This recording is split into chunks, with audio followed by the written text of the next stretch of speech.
Good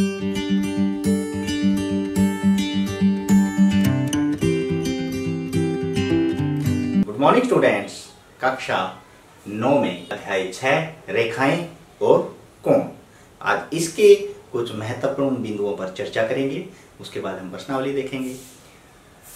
रेखाओं में सबसे पहले हम शुरुआत करते हैं बिंदु से। बिंदु क्या होता है कि पेंसिल की जो पतली से पतली नोक से यदि हम किसी कागज के ऊपर उस पेंसिल को रखें, जो चिन्ह हमें दिखाई देता है उसे हम बिंदु कहते हैं। वास्तविक जीवन में बिंदु का अपना कोई अस्तित्व नहीं है। हम ये मानते हैं कि बिंदु की न लंबाई होती है, न चौड़ाई होती है, न ही मोटाई होती है। ठीक है, बिंदु किसी स्थान को प्रदर्शित करने के लिए ही हम प्रयोग करते हैं। ठीक है, उसके बाद हमारे पास आता है रेखाखंड। रेखाखंड क्या होता है? रेखाखंड दो बिंदुओं के बीच की कम से कम दूरी, न्यूनतम दूरी, दो बिंदुओं को यदि हमें मिलाना हो तो वहां पे रेखाखंड बनता है। और रेखाखंड के दो अंत बिंदु हमारे पास होते हैं।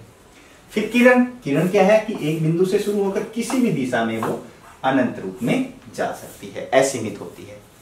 ये किरण पीछे हम पढ़ चुके हैं, थोड़ा सा रिमाइंड कर रहे हैं बस इसको। उसके बाद रेखा। रेखा क्या होती है? दोनों तरफ असीमित होती है। यहाँ किरण का एक अंत बिंदु या प्रारंभिक बिंदु मान ले होता है, और रेखा का कोई प्रारंभिक बिंदु या अंत बिंदु नहीं होता है। रेखा दोनों तरफ असीमित होती है, दोनों किसी भी तरफ में हो सकती है वो, लेकिन दोनों तरफ उसकी अपोजिट साइड्स बिल्कुल असीमित होती हैं। ठीक है। संरेखीय बिंदु की यदि हम बात करें, संरेखीय बिंदु वो बिंदु हैं जो एक रेखा के ऊपर है। मान लो इस रेखा के ऊपर है बिंदु, तो ये हो गए हमारे पास संरेखीय बिंदु। ठीक है ना, एक रेखा के ऊपर। और असंरेखीय जो एक रेखा पर न हो, ये देखो अलग अलग है। हम यदि एक रेखा ऐसे खींचेंगे तो तीनों एक रेखा पे नहीं है, एक अलग हो गया। या ऐसे एक रेखा खींचेंगे तो ये इस रेखा पे नहीं है, इधर वाले पे, तो इनको हम बोलते हैं असंरेखीय बिंदु। ठीक है। उसके बाद कोण। कोण क्या होता है कि एक ही प्रारंभिक बिंदु से यदि दो किरणें निकले, एक इधर निकल गई, एक इधर निकल गई, तो हमारे पास ये क्या बन गया? कोण बन गया। ठीक है। और यहाँ पे इसका एक जो शीर्ष है होता है, जहां पे किरणें मिलती हैं, इसको शीर्ष बोला जाता है, और इसकी दो भुजाएं होती हैं। ठीक है ना, जो अलग अलग डायरेक्शन में होती है उस बिंदु से, एक ही डायरेक्शन में, अलग अलग डायरेक्शन में। ठीक है। अब कोणों के प्रकार की बात करें। कोणों के प्रकार आप अच्छे से पीछे पढ़ चुके हैं कक्षाओं में। पहला प्रकार न्यून कोण। न्यून कोण क्या होता है? 0 डिग्री से ज्यादा और 90 डिग्री से कम। ठीक है। और 90 डिग्री कोण क्या बोलते हैं? समकोण। बिल्कुल सही, समकोण हो गया। और 90 डिग्री से ज्यादा और 180 डिग्री से कम क्या हो गया? अधिक कोण। अधिक कोण हो गया। और 180 डिग्री कोण को क्या बोलते हैं? ऋजु कोण बोलते हैं। 180 डिग्री कोण को बिल्कुल सही कहा, ऋजु कोण। 180 डिग्री से ज्यादा वाले कोण को क्या बोलते हैं? 360 से कम, उसको हम प्रतिवर्ती कोण बोलते हैं। कौन सा? प्रतिवर्ती कोण। और 360 डिग्री कोण को हम क्या बोलते हैं? संपूर्ण कोण बोलते हैं। क्या?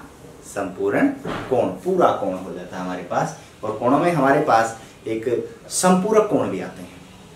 संपूरक कोण कौन से होते हैं? संपूरक कोण दो कोण होते हैं जिन दोनों का जोड़ 180 डिग्री होता है।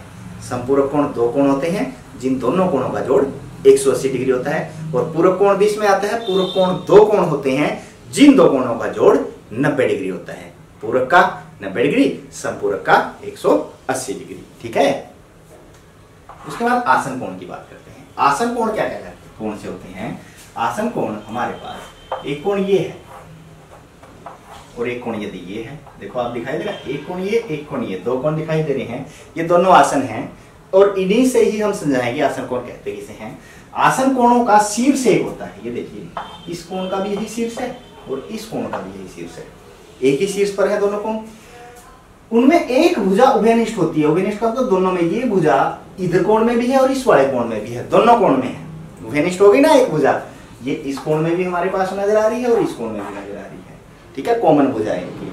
और उभयनिष्ठ भुजा को छोड़कर बाकी जो दो भुजाएं हैं अन्य दोनों कोणों की, वो उसके विपरीत होती हैं। एक उभयनिष्ठ भुजा से इस तरफ और दूसरी उभयनिष्ठ भुजा से इस तरफ। ठीक है ना, तभी आसन कोण होंगे, अन्यथा आसन कोण नहीं होंगे। ठीक है। उसके बाद रैखिक युग्म। रैखिक युग्म में भी दो कोण हमारे पास आते हैं। यदि दो आसन कोण, यहां देखिए, ये दोनों आसन कोण है, ये देखो आसन कोण है ना, इसमें ये भुजा उभयनिष्ठ होगी और बाकी दोनों भुजाएं एक साइड होगी, एक साइड होगी, शीर्ष भी इनका एक ही है।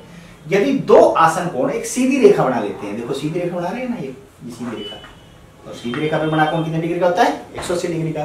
तो यदि दो आसन कोण सीधी रेखा बनाते हैं तो वो रैखिक युग्म कहलाते हैं। या इसको यदि हम कहें, यदि दो आसन कोण समपूरक होते हैं, अब समपूरक की भी परिभाषा मैंने आपको बताई थी ना, समपूरक की परिभाषा जिन दोनों कोणों का जोड़ 180 डिग्री और सीधी रेखा पे बना कोणों का जोड़ भी 180 डिग्री होता है। तो दो आसन कोण जो समपूरक होते हैं वो रैखिक युग्म कहलाते हैं, ठीक है ना, या रैखिक युग्म बनाते हैं। उसके बाद शीर्षाभिमुख कोण। शीर्षाभिमुख कोण हमारे पास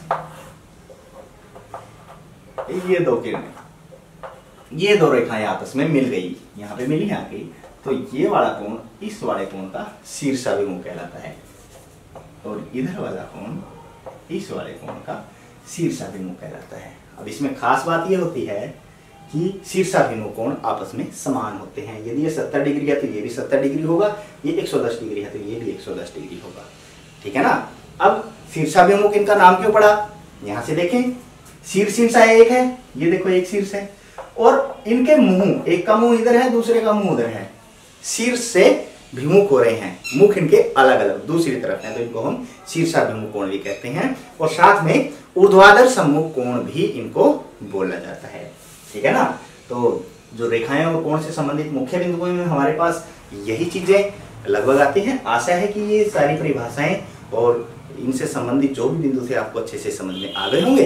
अब अगली प्रश्नावली करने के लिए हमारे साथ बने रहिए, तब तक के लिए बाय बाय।